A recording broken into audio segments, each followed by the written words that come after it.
So I got the parts from Briggs and Stratton. Here. This is the diaphragm and gasket for the carburettor, and hopefully this will fix my idling problem that I've been having with the lawnmower. Here's the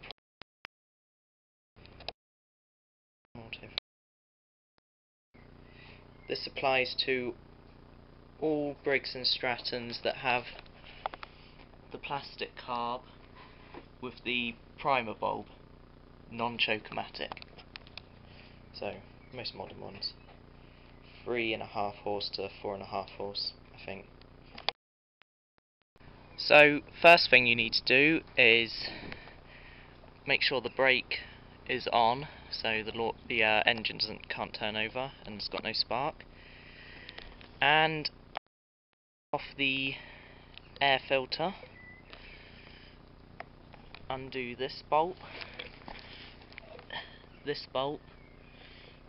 and then the bolts are that hold the carb to the fuel tank. I've got the air filter off, it's in good condition and clean. I didn't clean it that long ago. Now, check your governor springs, make sure they're okay, and get that off. Take this bolt off.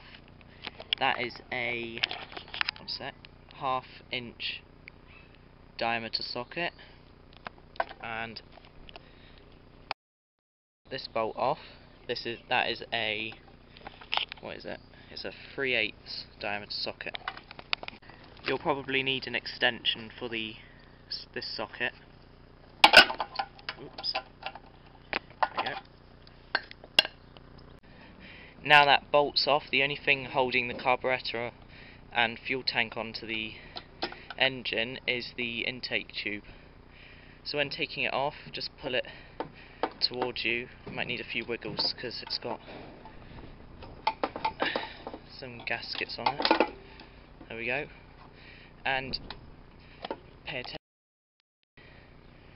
Line from the governor to the throttle there. There we go. Once got that off, the fuel tank is free. Be careful not to pour any fuel out anywhere. Now you need to get the carburettor off with a normal Phillips head screwdriver. Just crack all the screws and then unscrew them all. Make sure you don't lose the gasket on the top of the air intake. Just lift up the carburettor like that. Try and make sure you don't pull anything apart. There you are. That's what you should be left with. That's the gasket and diaphragm sort of stuck together.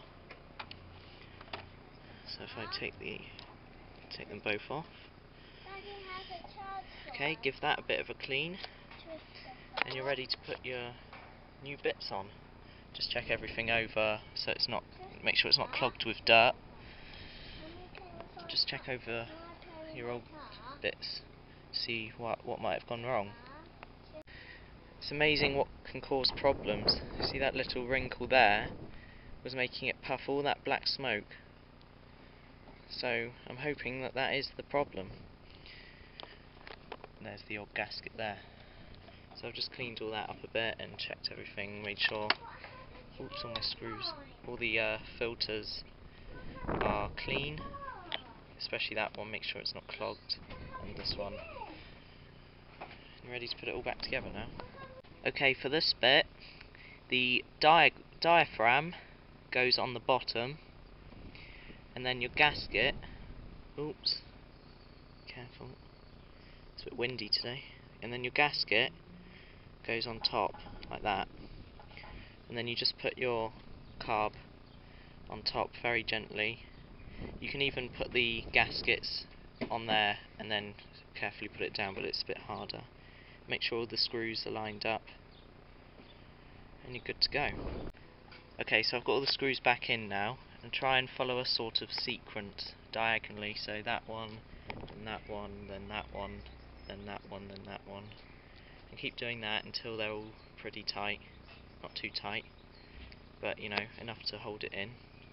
And you've still got your gasket there. Now that all my bolts are all tightly on, it's time to just put it all back on.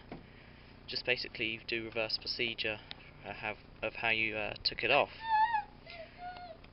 So I've got all my bolts back on. It's yep, it's all back together.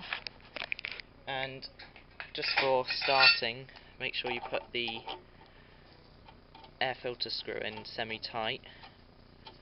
Stop excess fuel going in. For cleaning your air filter, you can use white spirit, just bathe it in that for a minute or two, squeeze it out, let it dry, and then put a teaspoon of engine oil and soak it in, and that will catch all the dust, make it work properly. But just for starting, we'll leave the air filter off, won't matter too much. So here we go.